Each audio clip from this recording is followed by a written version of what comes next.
Um, Hello, we're the nostalgia critics, so we remember it, so you don't have to. That was good. Wow. I get it. I get it. That's a funny joke because we're talking about nostalgia, Andrei Tarkovsky's slightly lesser known film for Tarkovsky. Yeah, Um from 83. yeah, something like that. Yeah, Yeah. I would know if it was 1984 because iconic year. Because you know why it's an iconic year? Because we're also book club. If you don't know what we Mm. are, we're And, also and the Thank you, Ari. Sorry, I don't know if you can hear my dog. Um why are we talking Aries. about this movie? Well, we're also a book club. Okay. What is this month's theme? So so so we're talking about this movie because um this month we are doing artists in exile, authors in exile. I'm thinking of doing artists in exile because obviously this is not an Yeah, author. So, um Andrei Tarkovsky went into a self-imposed exile, so not like, the Soviet Union didn't officially exile him until later because he was trying to escape censorship. He didn't like that the Soviet Union was censoring him, so he exiled himself. He went to Italy and he made this film. yeah. That's usually a trend with Russian artists. The Russian government kind of impedes on the creative process and doesn't make the artist too happy. So they kind of make art out of kind of like not out of the oppression, but like kind of in response to it, to injustice. We're not fans of Russia, and at the time of recording, uh, Russia is still not doing really good things to Ukraine. So don't take this as a we support Russia because we don't. We don't. Just in case I that think gets it would confused. I think it would be very hard to claim that we support Russia by ingesting Russian media because Russians are not a monolith, and that's Hmm. that. Absolutely. Um, but yeah, so overall, just I guess Justin, what were your general thoughts and feelings about this film? You know, sometimes I get put into doubt about, how much credibility I have as a movie amateur movie critic because while I respected this movie and I could see that it is objectively well made and it is just hits all those beats of just, being a well-made movie with the editing of this film is actually ridiculously good. With it almost like I don't know how many long takes there are, but there are long cracking shots and everything, and color palette, the story it's trying to tell, the way that it induces you into a dream state, it's all done so very well, and I did not enjoy most of it. So, and I have seen Tarkovsky's other movies. Well, the big one, I think is probably his most famous one. Actually, Solaris is probably his most famous one. It's probably the second most well-known one is Mirror, and it's kind of a similar trajectory I had with this movie, where I enjoyed like the first half, and was really vibing with the fact that there's a very loose and fluid story. But after a certain point, I'm just like, I am not enjoying this anymore. Oh man, there's so much time left, and just didn't really enjoy it. The ending scene was cool though, so Mm. yeah, and running out to new Um, theaters. ready? Put a cut in here because I don't think those are clothes drying. I don't think there's anything like Mm. I don't I don't think there's any like underwear or anything on it, but figured I should just move it. Um, but because we're doing the camera thing now. Okay. So my thoughts on this film, honestly, kind of similar. I was initially really interested because obviously, you know, I I kind of pushed you to pick this film because I was Yeah. like, oh, it fits pretty well and it's the theme and I want to branch out. And I started out really interested trying to get into it and I got into it for a minute and then I like kind of fell out of it around the middle and then it Mhm. got interesting again towards the end. And then the Yeah. last scene was very very well done. Um Yeah. For those of you who don't know what we're referring to, the final scene of the movie is like a 9-minute scene of a man carrying a candle across a an empty pool of water. Trying not Or trying not to walk fast enough for it to burn out. So yeah, and I expected that to be very boring, but it was extremely well done. Um, and actually not as boring as I thought it was going to be. So yeah, I'm so glad that we chose this one instead of the other director in exile that we probably should not be mentioning.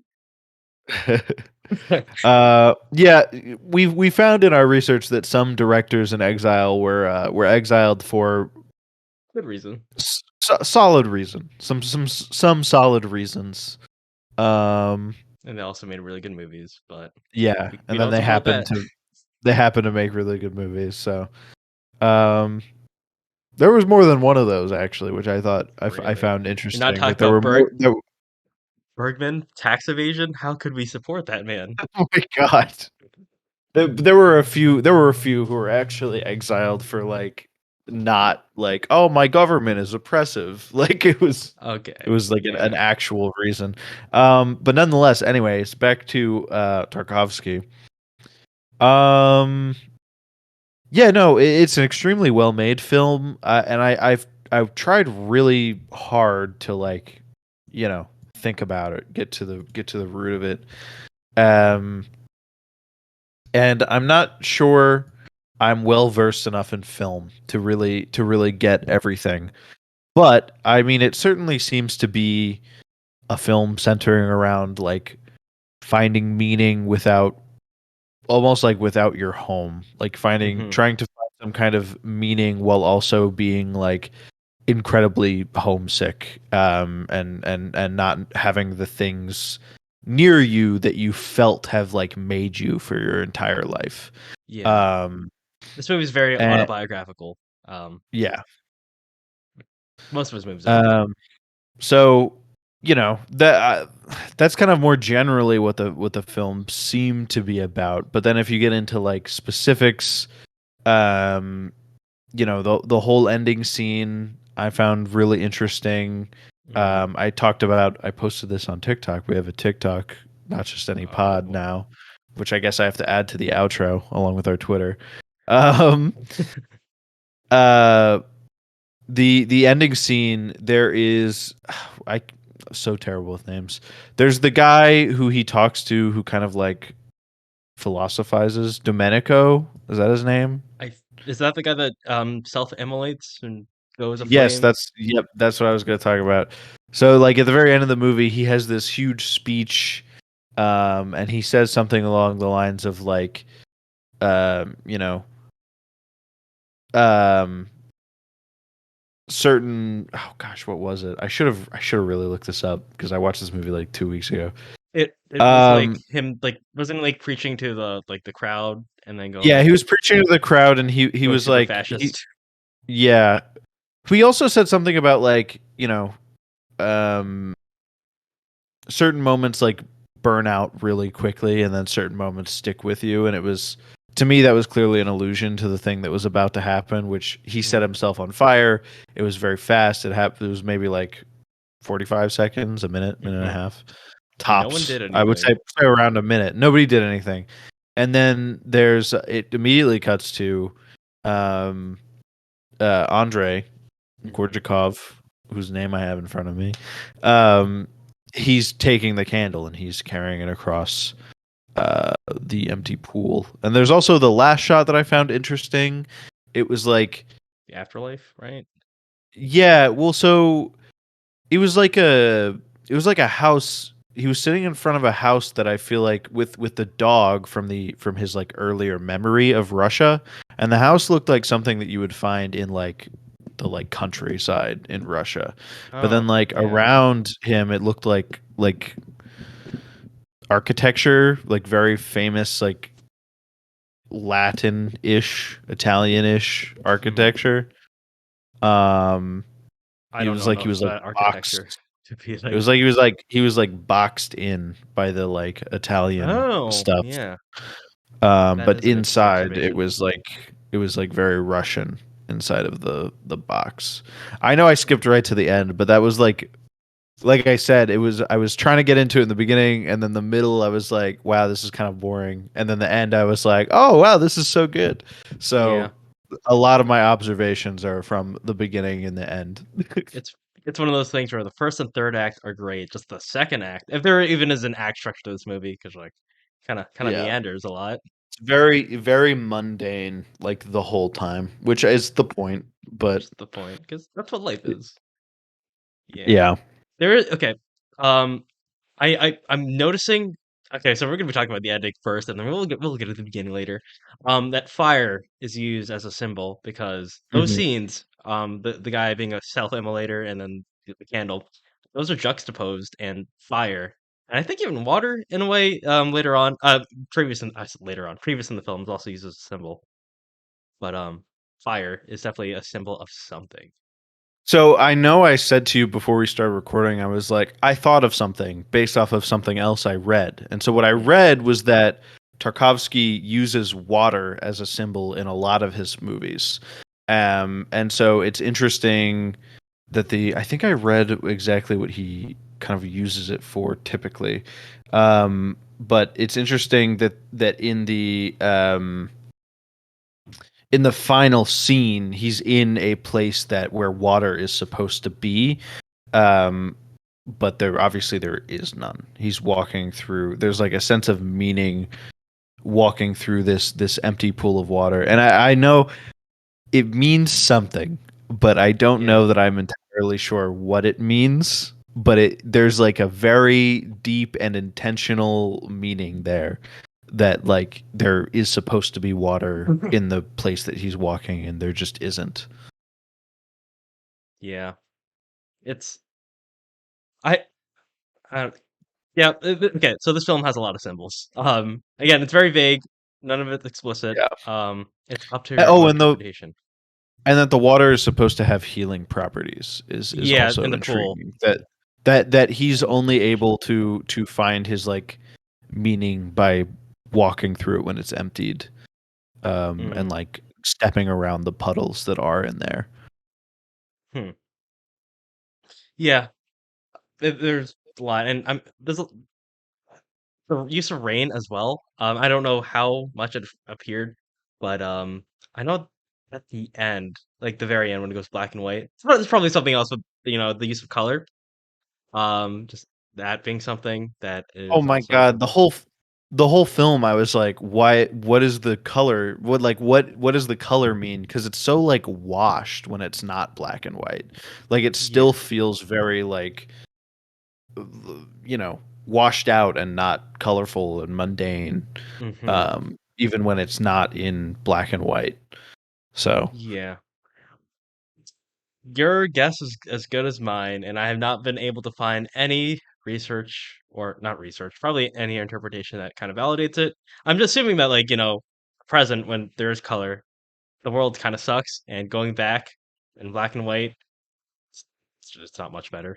Like, you- yeah. yeah, but I guess like I don't know. You can also ignore like because the colors in the film are not like nice. Like I said, they're like washed out. It's kind of Hmm. gross looking. And so to go back and to remove that color, maybe that's supposed to be like a good thing. Like the colors, like you ignore the like bad aspects. That is one way to look at it. I don't know if I agree with Maybe. I that. don't know if I agree with that either. I was just saying like maybe because it just feels like I don't know. He's not saying nostalgia is a good thing necessarily, just Hmm. that it is. Yeah. Um, but I don't know. When I because I was thinking like there's a lot in this film that centers around kind of the infectious nature of like nostalgic feeling like in the Yeah. beginning when he's this is the guy who's moved to Italy from Russia in the film. He's moved to Italy to like do his life's work researching Yeah. a musician. Pavel And Sosnovsky. So, yeah, and so he's not able to do that because of this like infectious nature of nostalgia. He's like spending all day in his room, sleeping, he's hmm drinking, etc., etc. Um, and so there's something to be said about the infectious nature of nostalgia in the film, which is, I guess, what I was trying to get at with the color Yeah, yeah, thing. But I yeah. don't know if I agree with that as the usage of color either. I'm not. I'm really not sure. Yeah.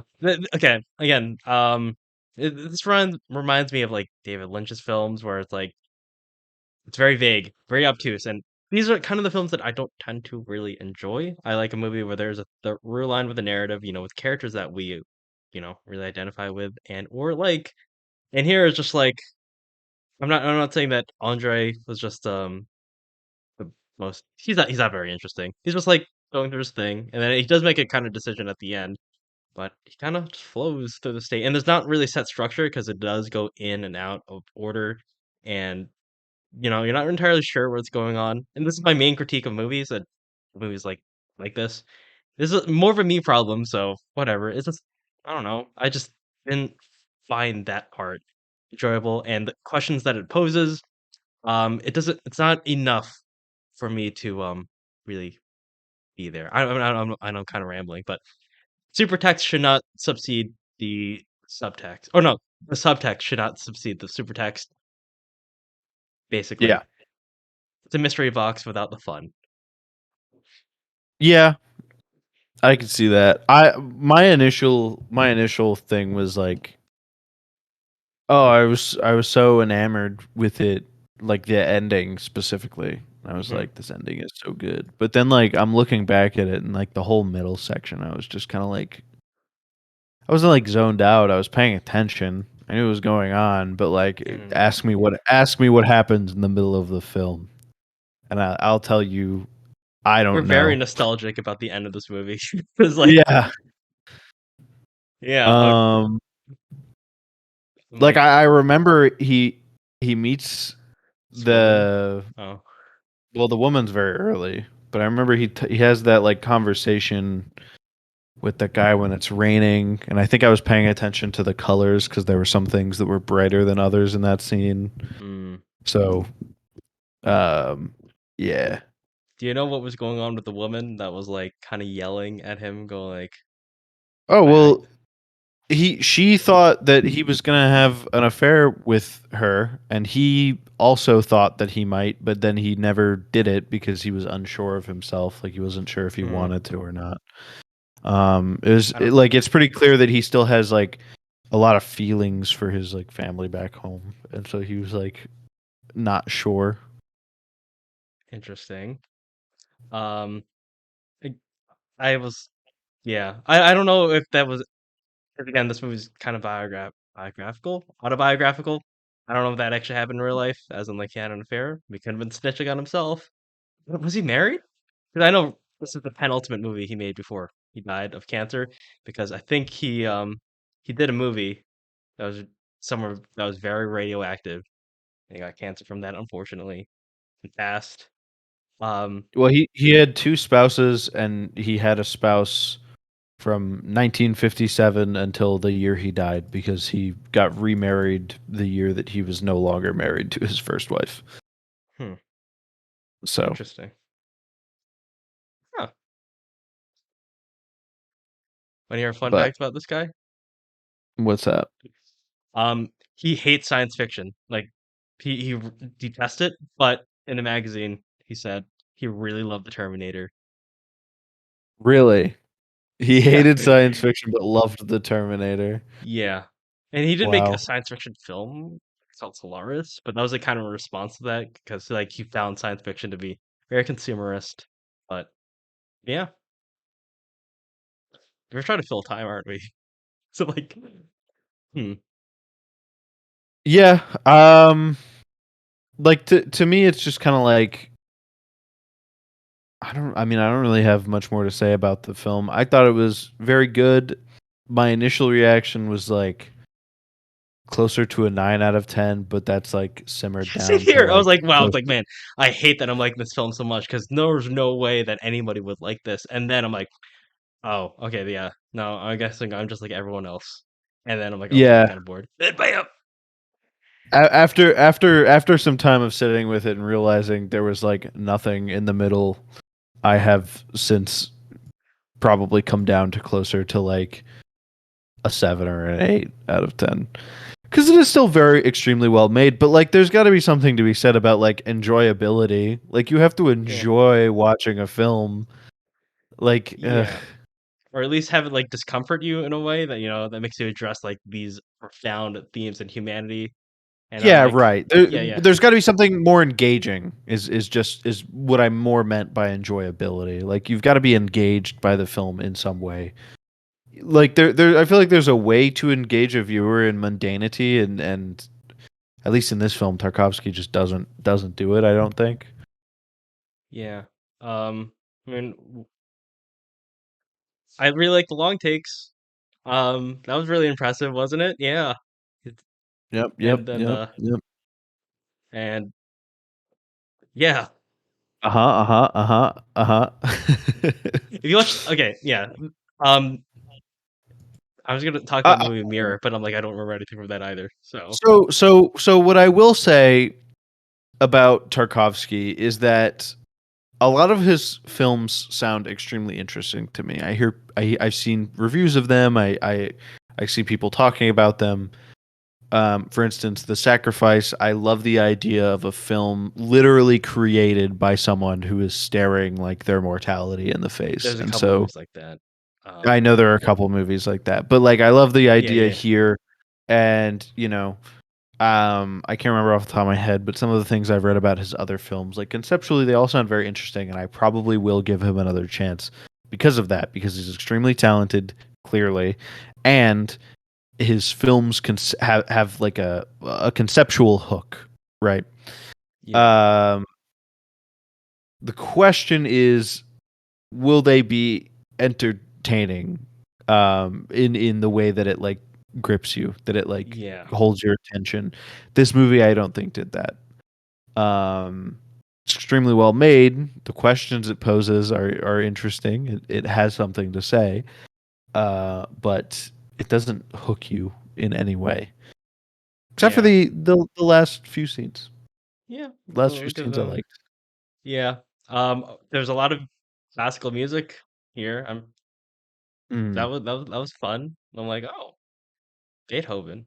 The guy's burning up, literally, and we're listening to classical music. There's probably some juxtaposition here that is Yeah. Well, and interesting. then also it was like, wasn't it kind of like distorted at certain parts of that Yeah. scene specifically? So when we Um, say the scene's really good because this is all we're talking about. um, how long have we been recording for? like Can we? like 20 minutes. 23. No, I Um, haven't recorded 23 minutes because we have a video component now. we do. Um, Cheers. yeah, We're gonna I go to Germany? Like, ooh, yeah. that's a fun trip. If we should just be okay with a shorter episode. I think that's just what we're gonna have to do. I think again, I kind of gave my score probably like a 7.5 out of 10. Maybe there's something to be said about the fact that it does not grip you until like closer to the end of the film. And I think like if it did grip me, this would be a lot higher. But it's just not gripping to an average viewer, I don't think. And I think that has to be reflected in the score in the end. Yeah. You know, this podcast episode started off really well. In the middle, it was a bit of a lull, but then they started roasting the movie, and I'm like, yeah, let's go. And the ending, where we finally accepted the fact that neither of us have anything interesting to say about this movie, um, kind of perfectly reflects nostalgia. So if you We like this stuff, we had something interesting to say about the movie, just the fire, end of it. water, Yeah. yeah, Just the end of it. That's all we had that was interesting to say. Like and the thing is there are other parts that I was like, "Oh, this definitely means something," and I couldn't figure it out. Like this movie the is meant to make you feel things, evoke feelings. yeah. That's it. And there was the very beginning where there was like The the nuns, woman going into the parish, and like I was like, surely this is going to be like reflective of the rest of the themes in the film. And surely it this will be didn't brought really up feel like again. it It didn't really feel like it was. It didn't really feel like that first scene felt like it was about like traditionalism for women and like versus kind of this Oh, new modern age okay. where women are like more in control. And then there was like a disparity there between what the like priest thought of women and what like, Mm-hmm. most Mm-hmm. modern people think of women. And then I I mean, I guess it was kind of carried through in the relationship between the main character and her, maybe in the way that she like thought of herself as like a person that he was going to have an affair with. I don't know. Like it just didn't feel like there was any like it just felt like an introduction. Like it didn't really That is that didn't fair. have anything to do with the rest of the film. Yeah, I mean, again, we talked about the movie A Serious Man. The prologue to that movie. What did that have to do with anything? I don't know. But like, okay, this was integral to the story because that's the character that reappears later on. So, Mhm, mhm, is it mhm, mhm. sacrilegious to really criticize nostalgia? Are we going to become podcasters in exile for saying we did not like this movie? Wow. Maybe we will. Maybe the film people will find this and they'll be like Oh no, revoke their film Uh, card. They can't make any more film episodes. we've got TikTok attention spans. Oh no, we're TikTokers Yeah. now and tweeters. Um I guess on that note, we're inching towards 30 minutes very slowly. So I Most of think this on was that note, filler, like the middle of the we'll movie. we'll close up. So, I mean, if you enjoyed this episode in which we didn't actually have too much to say We have other outside of the episodes. ending, We have others. we do have others. The ending in the beginning, I thought with the what we said about those was interesting, but there's none. The rest of the film doesn't exist. So, yeah, if you enjoyed this The for beginning some and the ending reason, part of this episode. And yeah, if you you can enjoyed check this out the other for stuff. yeah, if you enjoy this for some reason, please check out our other episodes. Please. Um, yeah, if you enjoyed this for some reason, again, please give us a rating, follow us, subscribe, whatever it is on whatever platform. You give us a thumbs Uh, up because we're on YouTube Helpful. Yep, now. thumbs up. We're on YouTube now. Um, you can find us at on Twitter and on TikTok at Not Just Any Pod. So Hooray. check that out. If your attention We were span's not enough for this movie, you can look at our TikToks.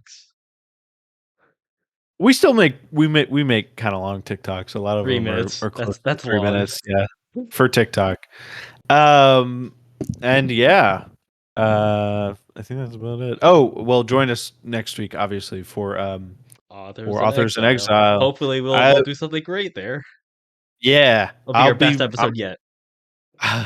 I'm reading Hermann Hesse's Steppenwolf, and Justin over here is Portrait of reading Dorian Gray. Oscar Wilde's Portrait of Dorian Gray, which I've read before, so Interesting we'll both have discussion read that. ahead. So Okay. there'll be an actual discussion there for that one. So unlike this episode. So that's it. Um Um, if your name is Prometheus, goodbye. Ciao. See you later. dang. Okay.